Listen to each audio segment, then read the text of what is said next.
Hello everyone, स्वागत है एक बार पुनः आप सभी का हमारे अपने YouTube channel Shiv coaching classes पर। दोस्तों, आज की इस वीडियो में हम देखेंगे पुष्पीय पौधों में लैंगिक जनन। देखिए, हमारा आज का जो वीडियो है वो चैप्टर 2 स्टार्ट हो रहा है। देखिए, पुष्पीय पौधों में लैंगिक जनन। तो देखिए, इसके पहले जो हमारा चैप्टर था वो था केवल सजीवों में जनन। तो देखिए, यहाँ पे अब हम देखेंगे पुष्पीय पौधों में लैंगिक जनन। तो देखिए, जैसा कि नाम है पुष्पीय पौधों में, यानी यदि हम इसमें जनन की बात करें तो जो पुष्पीय पौधों में जनन होगा या लैंगिक जनन होगा, तो पुष्पीय पौधों में बेसिकली जो जनन होता है वो दो प्रकार से होता है। एक तो होता है अलैंगिक और दूसरा होता है लैंगिक। तो अलैंगिक जनन तो हमने वहाँ पे देख लिया, क्योंकि इसमें एक ही जनक भाग लेता था और एक ही जनक जो है उसमें जनक जो है विभाजित होकर के या कि उसमें चेंजेस आ करके नए जीव का निर्माण हो जाता था। तो यहाँ पे देखिए, हम पुष्पीय पौधों में लैंगिक जनन देखेंगे। तो पुष्पीय पौधों में यदि लैंगिक जनन की बात की जाए तो देखिए, पुष्पीय पौधों में लैंगिक जनन की जब हम बात करते हैं तो एक साइंटिस्ट है, उनका नाम है कैमेरेरियस। तो देखिए, जो कैमेरेरियस नामक साइंटिस्ट हैं, इन्होंने सन 1699 ईस्वी में इन्होंने सबसे पहले क्या किया, 1699 ईस्वी में पुष्पीय पौधों में लैंगिक जनन की खोज की। पुष्पीय पौधों में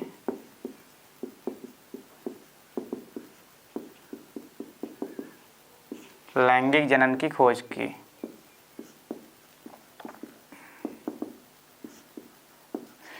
तो देखिए, कैमेरेरियस नामक साइंटिस्ट थे, इन्होंने 1699 ईस्वी में जो पुष्पीय पौधे हैं इनमें जो है लैंगिक जनन की खोज की। और इन्होंने क्या बताया कि जो मादा पुष्प हैं, ठीक है, साथ ही इन्होंने क्या बताया कि मादा पुष्प में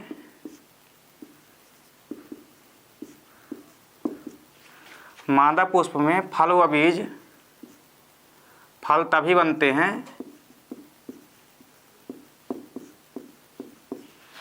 देखिए, इन्होंने क्या बताया कि जो मादा पुष्प होते हैं तो मादा पुष्पों से जो फल हैं तभी बनते हैं जब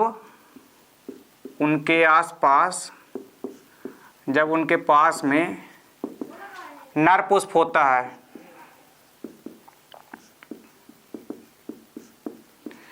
तो देखिए, कैमेरेरियस नामक साइंटिस्ट ने 1699 ईस्वी में इन्होंने क्या बताया कि जो पुष्पीय पौधे हैं, यानी जितने भी फ्लावरिंग प्लांट हैं, तो उनमें जो लैंगिक जनन होता है तो उसकी खोज की इन्होंने सबसे पहले। और साथ ही साथ उन्होंने ये बताया कि जो मादा पुष्प हैं, तो मादा पुष्पों से, चूंकि पुष्पों से ही फलों का भी विकास होता है, तो उन्होंने ये बताया कि मादा पुष्प से फल तभी बनते हैं जब उनके पास में नर पुष्प होता है।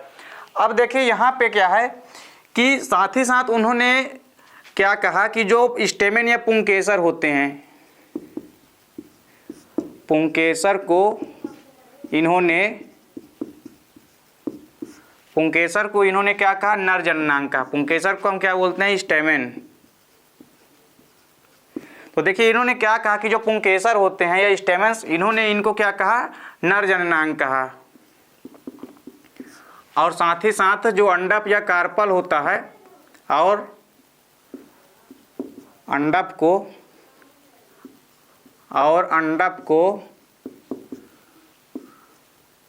कार्पल, अंडप या कार्पल को, देखिए, अंडप या कार्पल को इन्होंने क्या कहा, मादा जननांग कहा, मादा जननांग कहा। तो देखिए, जो पुष्पीय पौधे हैं तो इन्होंने सबसे पहले पुष्पीय पौधों में लैंगिक जनन की खोज की। साथ ही साथ जो मादा पुष्प थे, तो मादा पुष्पों में फल तभी बनते हैं, इन्होंने बताया, जब उसके पास कोई नर पुष्प जो है वो उपस्थित होता है या प्रेजेंट होता है। देखिए, पुंकेसर जो होता है, पुंकेसर को इन्होंने क्या कहा, नर जननांग कहा। पुंकेसर को हम स्टेमेन बोलते हैं। और अंडप को इन्होंने क्या कहा, मादा जननांग कहा। तो देखिए, यहाँ पे जो कैमेरेरियस साइंटिस्ट थे, इन्होंने तीन चीजें बताई। सबसे पहले इन्होंने क्या कहा कि जो पुष्पीय पौधे हैं उनमें तो इन्होंने लैंगिक जनन की खोज की, और इन्होंने ये बताया कि जो पुष्पीय पौधे हैं उनमें जो मादा युग्मक है, मादा पुष्प से जो फल का निर्माण है तभी होता है जब उसके पास कोई नर पुष्प उपस्थित होता है। और पुंकेसर को इन्होंने नर जननांग कहा, तथा साथ ही साथ अंडप या कार्पल को इन्होंने मादा जननांग कहा। अब देखिए, इसके बाद यदि हम पुष्पीय पौधों की बात करें तो पुष्पीय पौधों में जो लैंगिक जनन होता है, तो देखिए, आपस में पुष्पीय पौधों में देखिए जो जननांग होते हैं या युग्मक होते हैं, तो देखिए यहाँ पे क्या है कि जो आपस में युग्मक होते हैं तो पुष्पीय पौधों में देखिए क्या है, जो युग्मक या गैमीट होते हैं ये जब आपस में संलेत होते हैं तब क्या होता है, इनमें युग्मनज बनता है। और फिर युग्मनज जो है आगे चल के क्या बनता है, भ्रूण में परिवर्तित हो जाता है। और भ्रूण कहाँ बनते हैं, तो ये बीजांड के अंदर बीज में बनते हैं। तो देखिए बीजांड के अंदर जब बीज बनते हैं और बीज के अंदर क्या होते हैं, भ्रूण होते हैं। और जब हम उसी भ्रूण को देखिए बीजांड के अंदर क्या होते हैं, बीजांड के अंदर क्या बनते हैं। अब चूंकि बीजांड जो है गुरु बीजाणु से बनता है, तो देखिए बीजांड जो है, तो बीजांड के अंदर क्या होते हैं, बीजांड के अंदर बीज होते हैं, ठीक है। और बीज के अंदर क्या होता है, भ्रूण होता है, या इसको हम क्या बोलते हैं, एम्ब्रियो होता है। तो देखिए बीजांड के अंदर जो बीज है या भ्रूण है, इसमें क्या होता है कि ये जो भ्रूण है इसको यदि अब हम बोएंगे तो क्या करेगा, यही भ्रूण जो है अंकुरित होकर के क्या करेगा, एक नए पौधे का विकास करेगा। तो इस प्रकार से पुष्पीय पौधों में क्या होता है, लैंगिक जनन होता है। यानी पुष्प के जो लैंगिक भाग हैं, तो लैंगिक भाग या लैंगिक जननांग जो है आपस में क्या करेंगे, लैंगिक गैमीट का निर्माण करेंगे। और गैमीट आपस में ये युग्मक जो होते हैं पुष्पीय पौधों में, नर व मादा युग्मक जो होते हैं वो आपस में संलित होंगे और युग्मनज बनाएंगे। और युग्मनज से क्या बनेगा, बीजांड के अंदर भ्रूण बनेगा। और भ्रूण को जब हम किसी बीज को क्या करते हैं, बोते हैं, तो बीज के अंदर क्या होता है, भ्रूण होता है। तो वही भ्रूण जो है अंकुरित होकर के क्या कर देता है, एक नए पौधे का निर्माण कर देता है। तो इस प्रकार से पुष्पीय पौधों में क्या होता है, लैंगिक जनन होता है। अब देखिए यहाँ पे हम देखेंगे कि जो एक नॉर्मल पुष्प है, यानी एक प्रारूपिक पुष्प की हम यहाँ पे संरचना देखेंगे। तो देखिए एक नॉर्मल प्रारूपिक पुष्प की संरचना को समझने के पहले हमको 2-3 बातों को ध्यान में रखना है। तो देखिए यहाँ पे हम देखेंगे एक प्रारूपिक पुष्प की संरचना।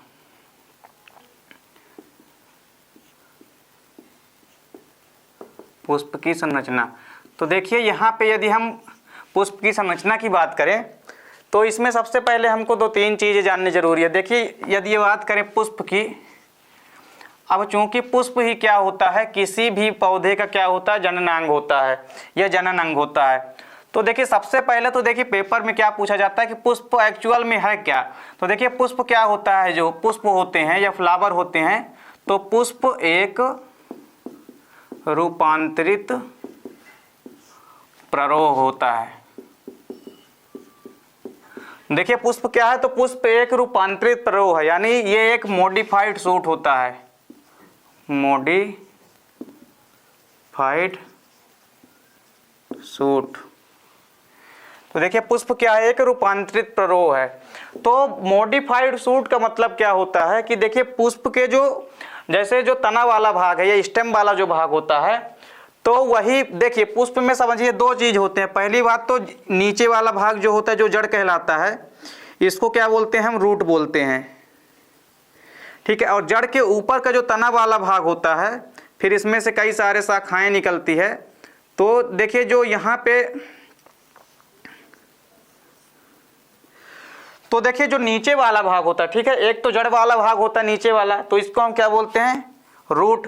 और जो ऊपर का भाग होता है इसको क्या बोलते हैं, हम ऊपर के पूरे भाग को बोलते हैं सूट, ठीक है। तो सूट मतलब होता है प्ररोह। तो देखिए यहाँ पे क्या है कि पुष्प एक रूपांतरित प्ररोह है, यानी ऊपर वाला जो सूट वाला भाग होता है पुष्प का, तो वही भाग क्या होता है, आगे रूपांतरित होता है शाखाओं में, और शाखाएं रूपांतरित होती है किसमें, पत्तियों में। और फिर शाखाओं में क्या लगते हैं, यहाँ पे कई सारे पुष्प लगते हैं। तो चूंकि यहाँ पे ऊपर वाला भाग, सूट वाला भाग ही क्या हो रहा है, रूपांतरित हो रहा है लास्ट में जाकर के किसमें, पुष्पों में।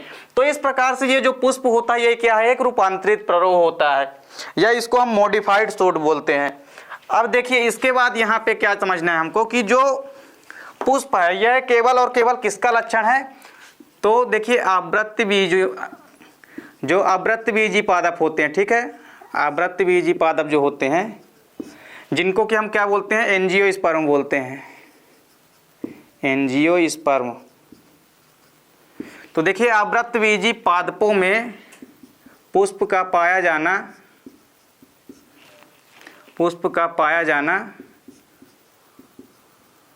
प्रमुख लक्षण है, प्रमुख लक्षण है।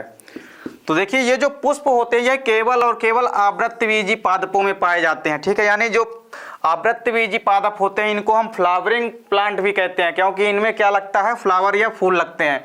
तो केवल और केवल आवृत्तबीजी यानी कि एंजियोस्पर्म पादप में फूल लगते हैं, ठीक है। इसके अलावा जो जिम्नोस्पर्म होते हैं उनमें किसी प्रकार से हमको पुष्प देखने को नहीं मिलता है। तो ओवरऑल ये क्या है, आवृत्तबीजी पादपों का जो है विशिष्ट लक्षण होता है, क्योंकि पुष्प केवल और केवल आवृत्तबीजी पादपों में पाए जाते हैं। तो दो चीजें आपको याद रखनी है यहाँ पे कि पुष्प क्या है, एक रूपांतरित प्ररोह है और आवृत्तबीजी पादपों में पुष्प का पाया जाना प्रमुख लक्षण है। देखिए तीसरी चीज यहाँ पे क्या है कि पुष्प किसी भी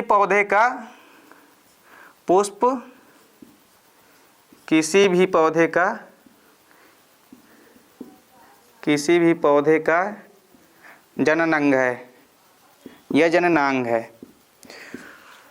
तो देखिए पुष्प किसी भी पौधे का क्या होता है, जननांग होता है। तो यानी पुष्प में ही क्या होते हैं, मादा जननांग और मेल गैमेट और फीमेल गैमेट, यानी मादा जननांग और नर जननांग जो हैं ये क्या होते हैं, उपस्थित होते हैं। तो इस प्रकार से पुष्प किसी भी पौधे का क्या होता है, जननांग होता है या जननांग होता है। तो आपको यहाँ पे तीन चीजें याद रखनी है। पहला क्या कि पुष्प एक रूपांतरित प्ररोह है यानी मॉडिफाइड शूट होता है। दूसरा क्या है कि आवृत्तबीजी पादपों में पुष्प का पाया जाना प्रमुख लक्षण है, यानी ओवरऑल केवल और केवल आवृत्तबीजी पादपों में ही पुष्प जो है वो पाया जाता है। इसके बाद देखिए पुष्प किसी भी पौधे का जननांग होता है। अब देखिए यहाँ पे यदि हम एक पुष्प की संरचना की बात करें तो एक नॉर्मल पुष्प की संरचना की यदि हम बात करें तो समझिए यहाँ पर जो है हमारे पास कोई एक नॉर्मल सा पुष्प का हम डायग्राम आपके सामने बना रहे हैं।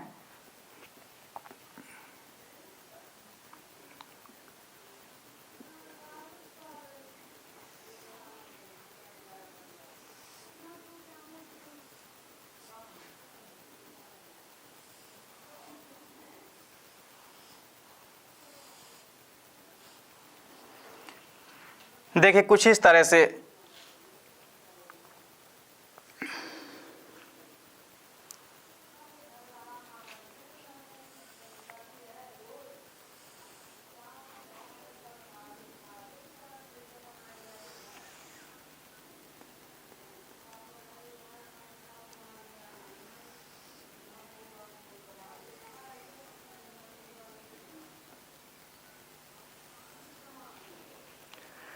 तो देखिए एक नॉर्मल पुष्प के डायग्राम में यदि हम बात करें तो सबसे पहले क्या होता है कि इसमें जो पुष्प का नीचे वाला भाग होता है, ठीक है, जो पुष्प का नीचे वाला भाग होता है इस भाग को हम क्या बोलते हैं, पेडिकल बोलते हैं।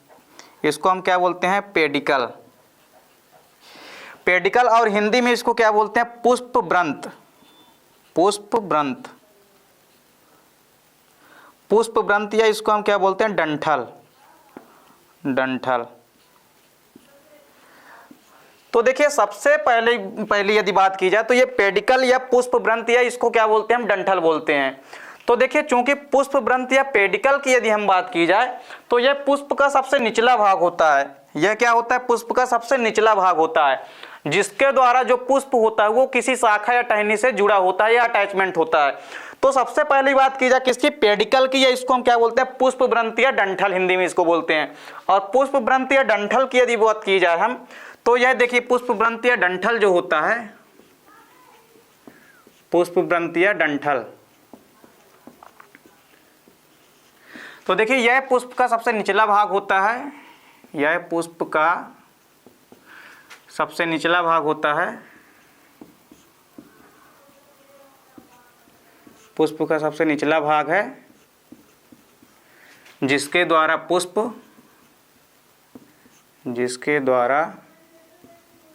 पुष्प किसी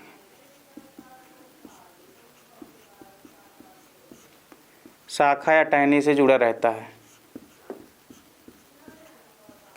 जिसके द्वारा पुष्प जो होता है वो किसी शाखा या टहनी से जुड़ा रहता है।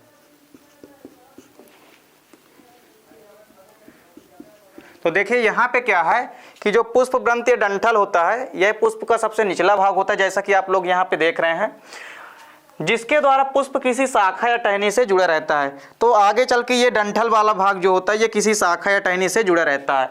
तो ये सबसे पुष्प का लास्ट वाला भाग होता है, इसको हम क्या बोलते हैं, पेडिकल, या इसको हम पुष्प व्रंत बोलते हैं, ठीक है। तो देखिए सबसे पहला तो क्या हो गया कि पुष्प ग्रंथि या डंठल, तो यह पुष्प का क्या होता है, सबसे निचला भाग होता है जिसके द्वारा पुष्प किसी शाखा या टहनी से क्या रहता है, जुड़ा रहता है। अब देखिए इसके बाद जो पुष्प का दूसरा भाग होता है, ये वाला भाग, ये भाग जो आपको दिख रहा है, ये वाला भाग पूरा, ये वाला भाग जो पूरा गोलाकार ये भाग दिख रहा है। तो देखिए इस भाग की यदि हम बात करें तो इस भाग को हम क्या बोलते हैं, इस भाग को हम बोलते हैं पुष्पासन। क्या बोलते हैं, पुष्पासन बोलते हैं इसको हम क्या बोलते हैं, पुष्पासन। इसको पुष्पासन या इंग्लिश के अंदर इसको क्या बोलते हैं, थैलमस बोलते हैं। तो देखिए थैलमस या पुष्पासन क्या होता है, तो दूसरा भाग क्या है, पुष्पासन या थैलमस। तो देखिए पुष्पासन या थैलमस क्या होता है, तो पुष्पासन या थैलमस की यदि बात की जाए तो पुष्पासन या थैलमस जो होता है, इसके ऊपर जो होते हैं पुष्प के, देखिए प्रमुख 4 भाग होते हैं, ठीक है। तो पुष्प के जो प्रमुख चारों भाग होते हैं वो किसके ऊपर उपस्थित रहते हैं, देखिए पुष्प के मेन 4 भाग कौन कौन से होते हैं, देखिए यहाँ पे समझिए पुष्प के 4 भाग जो होते हैं तो वो होता है, देखिए कैलिक्स, करोला, एंड्रोसियम और चौथा होता है गाइनोसियम।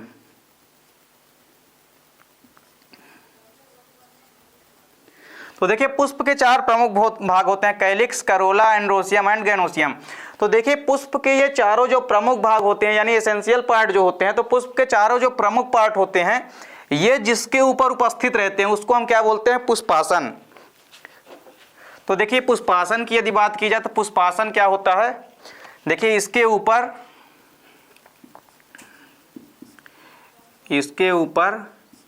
पुष्प के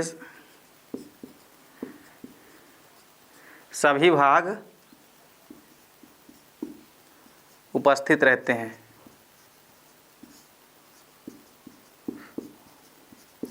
तो देखिए इसके ऊपर पुष्प के सभी भाग जो है वो उपस्थित रहते हैं, अर्थात हम कह सकते हैं कि ये पुष्प के सभी भागों का क्या है, आसन है, इसीलिए इसको क्या कहते हैं, पुष्पासन कहते हैं। तो देखिए दूसरा भाग क्या है, पुष्पासन या थैलमस। अब देखिए यहाँ पे यदि हम बात करें पुष्प के प्रमुख 4 भागों की, ठीक है, तो देखिए अब इसके बाद आते हैं पुष्प के प्रमुख 4 भाग जो कि काफी इंपॉर्टेंट है और पेपर में अक्सर यही पूछे जाते हैं, ठीक है। इन चारों भागों का आपको जानकारी होना जरूरी है। अब देखिए यहाँ पे क्या है कि कोई भी यदि फ्लावर है, ठीक है, इसमें 4 प्रमुख भाग, देखिए पहला भाग क्या होता है, इस भाग को हम क्या बोलते हैं, कैलिक्स। इसको हम क्या बोलते हैं, कैलिक्स। कैलिक्स को हम बोलते हैं बाएं दलपुंज। क्या बोलते हैं, बाएं दलपुंज। देखिए कैलिक्स को हम क्या बोलते हैं, बाएं दलपुंज। और इसके बाद यदि बात की जाए इसके ऊपर वाला जो भाग होता है, ऊपर वाला भाग ये क्या होता है, इसको हम बोलते हैं करोला।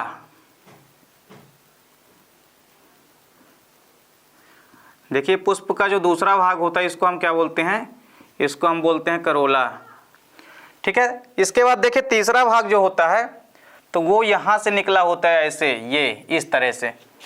तो ये जो तीसरा भाग होता है इस भाग को हम क्या बोलते हैं, इस भाग को हम बोलते हैं स्टेमेन। क्या बोलते हैं, स्टेमेन। और देखिए स्टेमेन एक इधर साइड से भी निकला है, ये हो गया क्या, स्टेमेन। और इसके बाद देखिए ये जो बीच का भाग होता है, ठीक है, इसको हम क्या बोलते हैं, देखिए इसको आप स्टेमेन ना लिखिए, स्टेमेन चूंकि इसकी यूनिट होती है तो इसको आप सबसे पहले देखिए इसको आप एंड्रोसियम समझिए, इसको आप एंड्रोसियम या इसको पुमंग समझिए। अब देखिए इसके जो नीचे वाला भाग होता है ये क्या होता है, जायांग होता है, जायांग, या इसको हम क्या बोलते हैं, गाइनोसियम। तो देखिए पुष्प के जो चारों प्रमुख, यदि हम बात की जाए चारों प्रमुख भागों की, तो कैलिक्स, करोला, एंड्रोसियम और गाइनोसियम, यानी ये चारों प्रमुख क्या भाग होते हैं, ये पुष्प के 4 प्रमुख भाग होते हैं। तो देखिए पुष्प के 4 प्रमुख भाग यदि हम देखें तो पुष्प के 4 प्रमुख भाग, तो देखिए पुष्प के 4 प्रमुख भागों में जो पहला भाग होता है वो क्या होता है, बाएं दलपुंज या कैलिक्स। कैलिक्स या इसको हम क्या बोलते हैं, बाएं दलपुंज बोलते हैं। दूसरा भाग क्या होता है, करोला, या इसको क्या बोलते हैं, हम दलपुंज बोलते हैं, इसको हम दलपुंज या करोला कहते हैं। तो दूसरा भाग क्या है, दलपुंज या करोला। दलपुंज या करोला। तीसरा भाग क्या है? एंड्रोसियम, या इसको हम क्या बोलते हैं? पुमंग। पुमंग या इसको हम क्या बोलते हैं? एंड्रोसियम। इसके बाद चौथा भाग क्या है? जायांग, या इसको हम क्या बोलते हैं? इसको हम जायांग बोलते हैं, या इसको हम बोलते हैं गाइनोसियम। ये गाइनोसियम। तो समझिए यहाँ पे एक एक करके हम जो पुष्प के प्रमुख 4 भाग होते हैं उसको समझते हैं। तो देखिए सबसे पहले यदि हम बात करते हैं कि इसकी कैलिक्स, या इसको हम क्या बोलते हैं? बाएं दलपुंज की। ठीक है, तो देखिए यहाँ पे एक एक करके हम समझेंगे। सबसे पहले तो हम देखते हैं क्या पुष्प के जो प्रमुख भाग हैं उनमें जो पहला भाग है वो होता है कैलिक्स, या इसको हम क्या बोलते हैं? बाएं दलपुंज। तो देखिए बाएं दलपुंज की यदि हम बात करें या कैलिक्स की बात करें, देखिए पहला क्या है? बाएं दलपुंज या कैलिक्स। तो देखिए बाएं दलपुंज या कैलिक्स क्या होता है? देखिए ये आपको क्या दिख रहा है? सबसे बाहर दिख रहा है। ठीक है, तो ये पुष्प का क्या होता है? सबसे बाहरी भाग होता है। आप जब किसी का भी फ्लावर लेंगे तो उसमें सबसे नीचे वाला भाग देखेंगे तो थैलमस से देखिए जो पार्ट अटैच रहता है और सबसे नीचे की ओर होता है, तो यह पुष्प का सबसे बाहरी भाग होता है। ठीक है, यह पुष्प का बाहरी भाग होता है, यह पुष्प का सबसे बाहरी भाग होता है।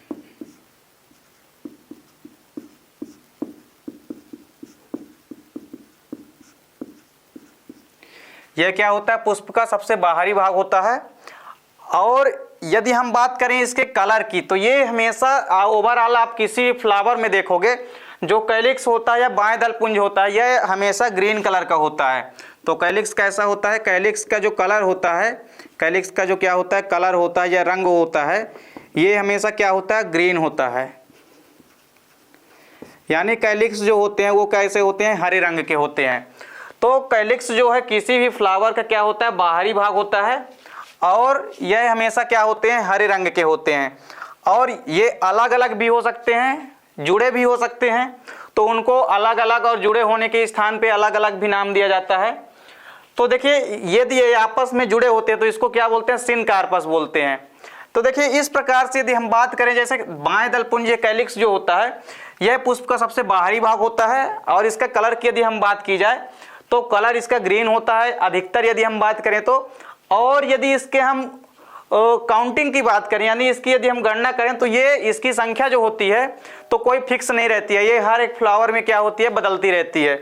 तो देखिए यहाँ पे यदि हम बात करें कैलिक्स की, तो कैलिक्स की संख्या क्या है? कोई फिक्स नहीं रहती है, 5, 6, 7, इससे कम भी हो जाती है, इससे ज़्यादा भी हो जाती है। तो देखिए कैलिक्स जो है इसकी संख्या कोई फिक्स नहीं होती है, और यह सबसे बाहरी पार्ट होता है।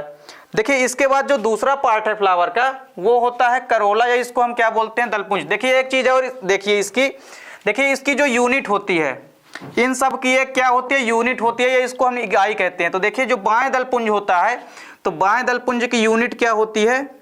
इसकी यूनिट या इकाई जो है वो सेपल कहलाती है। क्या कहलाती है? सेपल कहलाती है। यानी बाएं दल इसको हम बोलते हैं। ठीक है, बाएं दल पुंज की यूनिट क्या होती है? सेपल होती है, या इसको हम क्या बोलते हैं? बाएं दल।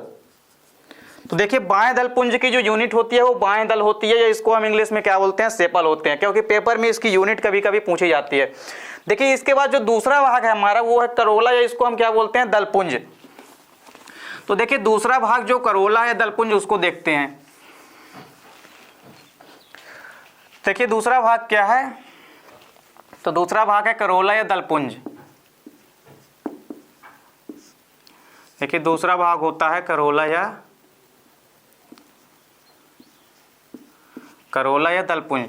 तो देखिए करोला यदि दलपुंज की यदि हम बात करें तो देखिए जो करोला होता है यह दूसरा बाहरी भाग होता है। ठीक है, यह दूसरा सबसे बाहरी भाग होता है। देखिए सबसे बाहरी भाग तो क्या हो गया? दूसरा सबसे बाहरी भाग। देखिए सबसे बाहरी भाग तो क्या हो गया? बाएं दलपुंज हो गया। और दूसरा सबसे बाहरी भाग यानी बाएं दलपुंज के अंदर वाला भाग, तो दूसरा सबसे बाहरी भाग जो है, दूसरा सबसे बाहरी भाग जो है वो क्या कहलाता है? वो कहलाता है दलपुंज। तो दूसरा सबसे बाहरी भाग दलपुंज कहलाता है फ्लावर का। और देखिए इसके यदि हम कलर की बात की जाए, ठीक है, या इसके हम रंग की यदि बात करें तो इसका रंग जो होता है इसका कई सारे रंग के होते हैं, ठीक है। ये कुल मिलाकर के ये कई सारे रंगों के होते हैं, तो इनका कोई रंग फिक्स नहीं है। ये पीले, लाल, गुलाबी, नीले आदि कई रंगों के होते हैं।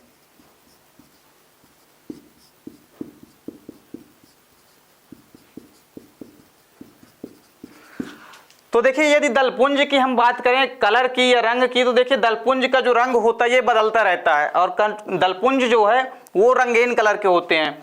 तो ये चूंकि रंगीन कलर के होते हैं और रंगीन कलर के होते हैं, इसी कारण क्या करते हैं, ये पुष्पों को अपनी ओर आकर्षित करते हैं। और इनका कार्य क्या होता है, पुष्पों को अपनी ओर आकर्षित करना। पुष्प को देखिए यहाँ पे क्या है, चूंकि पुष्प को नहीं, देखिए यहाँ पे ये तो क्या होते हैं, रंगीन होते हैं। अब पुष्पों में चूंकि ये रंगीन है, इसके कलर जो है कई सारे कलर होते हैं, तो ये रंगीन होने के कारण क्या करते हैं कि कीटों को अपनी ओर क्या करते हैं, आकर्षित करते हैं। तो ये कीटों को अपनी ओर आकर्षित करते हैं। तो ये कलर्ड होने के कारण ही क्या करते हैं, कीटों को अपनी ओर अट्रैक्ट करते हैं या आकर्षित करते हैं।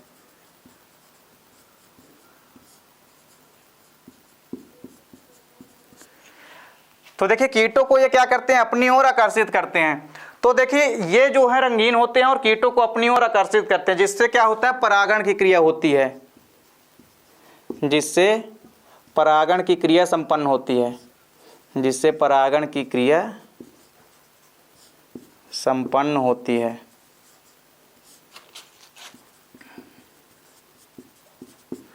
तो देखिए ये रंगीन होने के कारण कीटों को अपनी ओर आकर्षित करते हैं, जिससे परागण की क्रिया जो है संपन्न होती है। और वहीं यदि बात की जाए इसकी यूनिट की, तो इसकी यूनिट देखिए क्या होती है। तो बाएं दलपुंज की जो यूनिट होती है, देखिए सॉरी दलपुंज की जो यूनिट होती है, दलपुंज या करोला की जो यूनिट होती है वो क्या कहलाती है, पेटल कहलाती है। क्या कहलाती है, पेटल कहलाती है। पेटल को हम हिंदी में क्या बोलते हैं, दल बोलते हैं। तो देखिए दलपुंज की यूनिट क्या कहलाती है, दल कहलाती है। यानी एक दल है तो उसको क्या बोलेंगे हम, दल। लेकिन कई सारे दल आपस में मिलकर के क्या बनाएंगे, दलपुंज बनाएंगे। तो इसकी एक यूनिट जो है वो क्या कहलाती है, दल कहलाती है, या इसकी यूनिट क्या होती है, पेटल होती है। तो देखिए यहाँ पे दलपुंज जो है यह पुष्प का दूसरा सबसे बाहरी भाग होता है। और देखिए यहाँ पे एक चीज और नोट करनी है कि जो बाएं दलपुंज और दलपुंज होते हैं,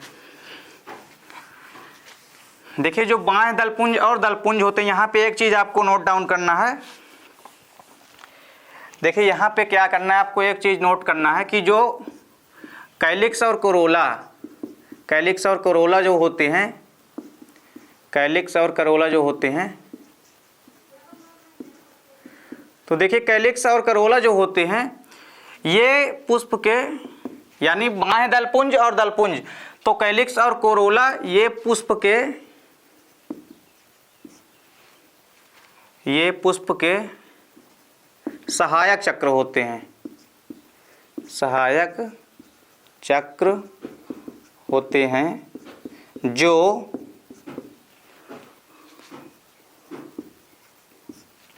पुष्प के जनन अंगों की सुरक्षा करते हैं।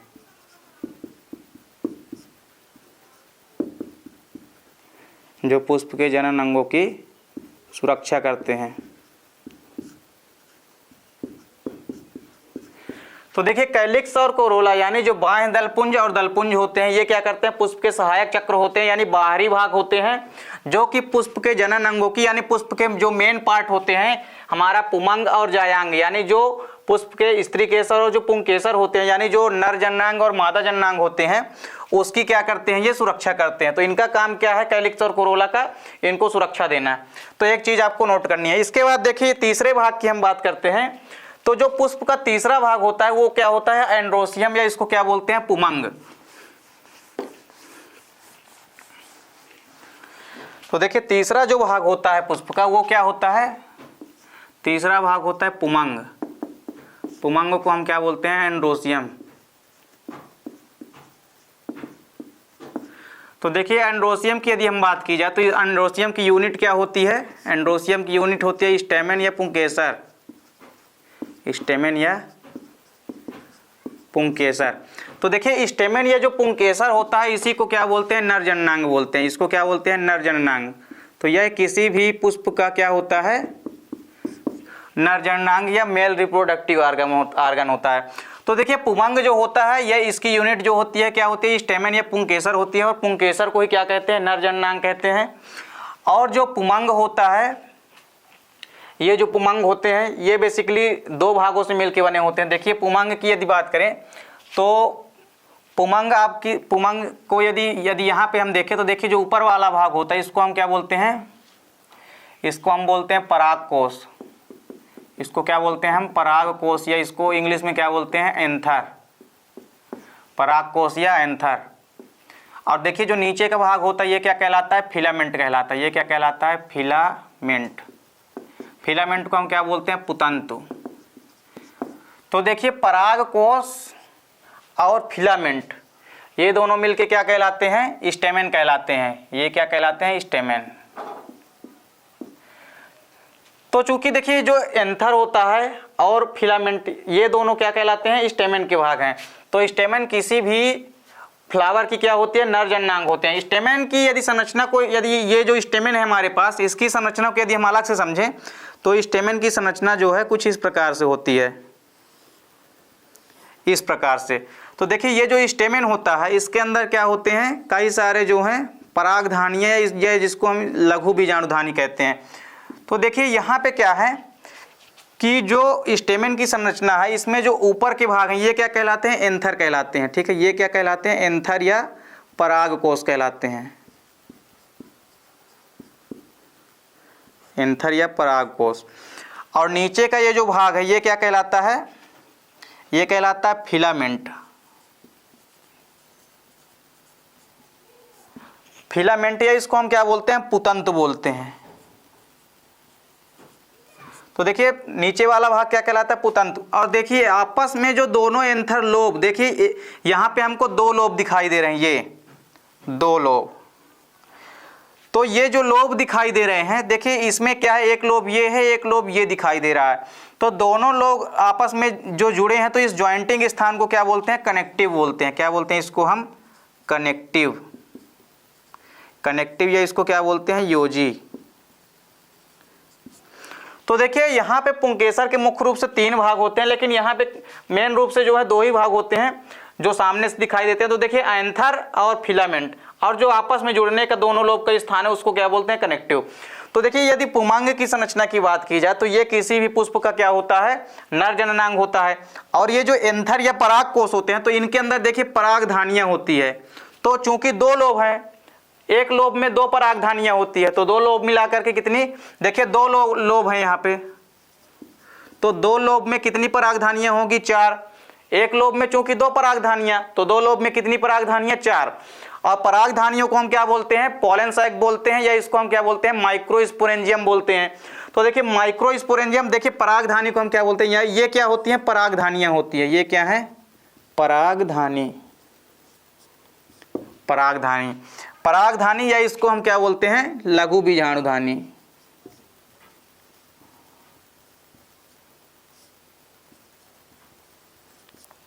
तो देखिए परागधानी या लघु बीजाणुधानी जो माइक्रोस्पोरेंजियम होते हैं, तो परागधानी के अंदर क्या होते हैं, अब देखिए इसके अंदर ये जो छोटे छोटे बहुत सारी संख्या में दिख रहे हैं, ये क्या कहलाते हैं, यही कहलाते हैं परागकण।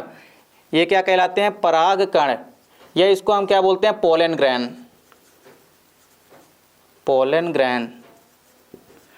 और परागकण जो होती हैं ये पहली नरयुग्मक या पहली नरकोशिका होती है। तो देखिए इस प्रकार से जो पुमंग होता है ये 3 भागों से मिलकर बना होता है। और पुमंग किसी भी फ्लावर का क्या होता है, नर जननांग होता है। इसमें से क्या होता है, नरयुग्मक बनता है जिसको बोलते हैं पोलन ग्रेन, और पोलन ग्रेन ही आगे चल के परागण की क्रिया होती है, उसके बाद फिर निषेचन की क्रिया होती है। तो यहाँ पे अभी हमको निषेचन परागण नहीं समझना है। देखिए पुमंग का बात समझ रहे हैं, तो पुमंग में देखिए क्या होता है, इसकी यूनिट क्या होती है, स्टेमेन होती है। यह किसी भी फ्लावर का नर जननांग या मेल रिप्रोडक्टिव ऑर्गन होता है। इसके बाद देखिए इसमें पुमंग में 3 भाग होते हैं, एंथर, कनेक्टिव और फिलामेंट। इनमें देखिए बीच में जो आपको एक लोब दिख रहा है, इस तो एक लोब में 2 परागधानियां होती है, तो 2 लोब मिला, 2 लोब चूंकि हैं तो 2 लोब में कितने यहाँ पे परागधानियां होगी, 4। और परागधानियों के या लघु बीजाणुधानियों के अंदर क्या होते हैं, परागकण होते हैं। देखिए इसके बाद अब आता है हमारा चौथा भाग जिसको क्या बोलते हैं हम, गाइनोसियम या जायांग। देखिए इसको क्या बोलते हैं, कभी कभी जो है, तो देखिए यहाँ पे क्या है, अब चूंकि यहाँ पे पुंकेसर है, ठीक है। तो पुंकेसर क्या हो गया, स्टेमेन का मतलब क्या होता है पुंकेसर, तो पुंकेसर क्या है, इसकी यूनिट है, और पुंकेसर ही क्या होता है, नर जननांग होता है। उसी प्रकार देखिए चौथा भाग जो होता है इसको हम क्या बोलते हैं, तो चौथा भाग जो हमारा है वो है क्या, जायांग।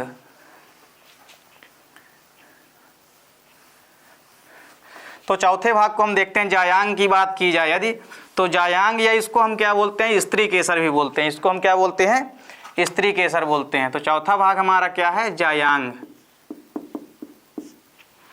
तो देखिए चौथा भाग जो होता है क्या कहलाता है, जायांग कहलाता है। जायांग या इसको हम क्या बोलते हैं, गाइनोसियम,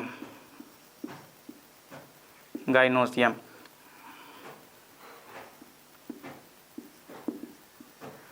तो देखिए गाइनोसियम या जायांग क्या होता है, यह किसी भी फ्लावर का क्या होता है, यह मादा जननांग होता है, यह पुष्प का मादा जननांग है।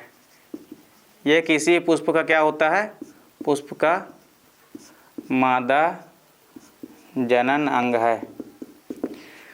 तो देखिए यह जायांग जो होता है यह किसी पुष्प का क्या होता है, मादा जननांग होता है।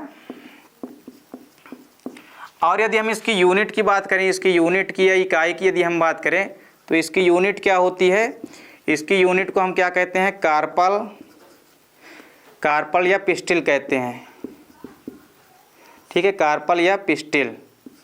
तो देखिए कार्पल को हम क्या बोलते हैं, अंडप बोलते हैं, और पिस्टिल को हम क्या बोलते हैं, स्त्री केसर। तो देखिए इसकी यूनिट जो है कार्पल या पिस्टिल कहलाती है, और यह किसी पुष्प का जो है मादा जनन अंग होता है। और मादा जनन अंग से जो गैमेट या युग्मक बनते हैं, तो वही क्या करते हैं, नर युग्मक से मिलते हैं आपस में और फिर युग्मनज का निर्माण करते हैं। और युग्मनज जो होते हैं ये कहाँ बनते हैं, बीजांड के अंदर जो बीज होते हैं उसके अंदर होते हैं, और बीजांड के अंदर जो बीज होते हैं उसी के अंदर भ्रूण होते हैं। और जब हम किसी भी बीज को जमीन पे गाड़ते हैं तो उससे क्या होता है कि उसके भ्रूण जो हैं वो विकसित होकर के एक नए प्लांट का निर्माण कर देते हैं। तो इस प्रकार पुष्पीय पादपों में क्या होता है, लैंगिक जनन होता है। तो यहाँ पे समझिए जो जायांग होता है यह पुष्प का क्या है, मादा जनन अंग होता है, और इसकी यूनिट जो होती है, हर एक यूनिट जो है कार्पल कहलाती है या पिस्टिल कहलाती है। अब देखिए यहाँ पे जो है, यहाँ पे आप लोगों को जो जायांग है ये बेसिकली 3 भागों से मिलकर बना होता है, ठीक है। देखिए जो ऊपर वाला भाग होता है, तो ये देखिए यहाँ पे ये जो आपको गोला गोला भाग दिखाई दे रहा है, ये पूरा का पूरा ये जो गोला गोला भाग दिखाई दे रहा है, ये गोला का गोला भाग क्या कहलाता है, ये भाग कहलाता है ओवरी। ये भाग क्या है, ओवरी। जो पूरा का पूरा ये गोलाकार भाग होता है इसको हम क्या बोलते हैं, ओवरी। और ओवरी के ऊपर देखिए ये जो पूरा भाग यानी एक नलिका शेप दिखाई दे रहा है, ये यहाँ से लेकर के यहाँ तक का भाग, तो ये जो यहाँ से लेकर के यहाँ तक का भाग दिखाई दे रहा है जो नलिका रूपी है एकदम से, तो इस भाग को हम क्या बोलते हैं, स्टाइल बोलते हैं। क्या बोलते हैं, इसको हम स्टाइल बोलते हैं, स्टाइल, या इसको हम क्या बोलते हैं, वर्तिका। क्या बोलते हैं, इसको हम स्टाइल या वर्तिका। और देखिए ये जो सबसे ऊपर वाला भाग होता है, ये जो गाइनोसियम का सबसे ऊपरी वाला भाग होता है, ये क्या कहलाता है, वर्तिकाग्र, या इसको हम क्या बोलते हैं, स्टिग्मा। स्टिग्मा या इसको हम क्या बोलते हैं, वर्तिकाग्र। तो स्टिग्मा या वर्तिकाग्र जो होता है यह किसी भी फ्लावर में गाइनोसियम का सबसे ऊपरी भाग होता है, ठीक है, जिसमें क्या होता है, कोई भी जो परागकण होता है वो आके सबसे पहले कहाँ इंटर होता है, वो वर्तिकाग्र के माध्यम से ही क्या होता है, इंटर होता है।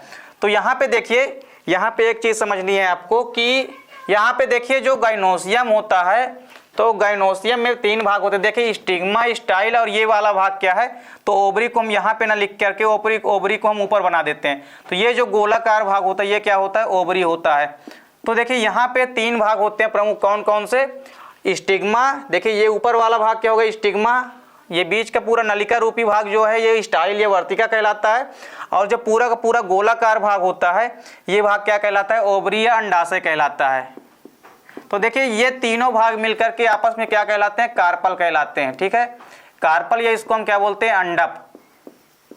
और अंडप ही किसी, देखिए अंडप क्या है, यूनिट है, तो चूंकि अंडप ही क्या कहलाएगा, किसी भी पुष्प का मादा जननांग कहलाता है।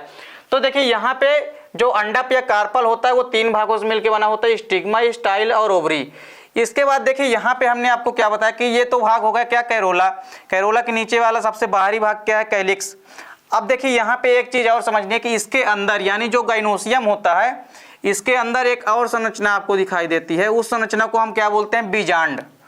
ठीक है, इसको ऐसे ना समझिए, इसको आप कुछ इस तरह से समझिए।